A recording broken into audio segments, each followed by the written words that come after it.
I'm in the process of storing some larger amounts of food long term. The idea is to have at least a year's worth of food. There was a time when that wasn't uncommon. It wasn't normal to go to the store once a week or once every 2 weeks to buy food. There was a time when people were more self-sufficient. They grew their own gardens. They slaughtered their own meat by hunting or raising it. It wasn't uncommon at one time for a farmer to have 3 years worth of food in a pantry in case there was a bad season, or perhaps 2.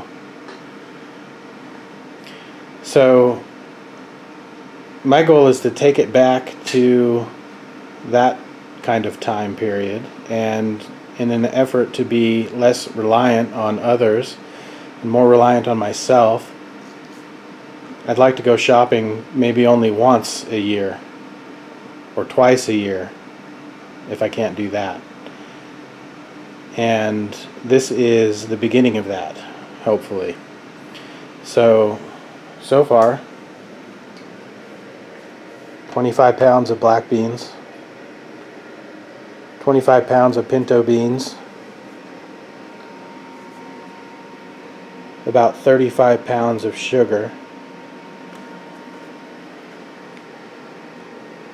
25 pounds of white rice, another 25 pounds of white rice. You can also run that white rice through a grinder and make rice flour that you can use to make bread. And then wheat berries that you can also run through a grinder and make things like bread, noodles for pasta, those kind of things. So it's a start. This doesn't represent very much food for a 4-person family.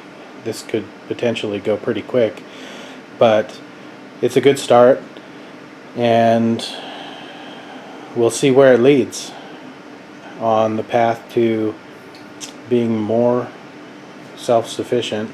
I'm not going to go into detail about how to store this food for long term. I think it's pretty apparent here.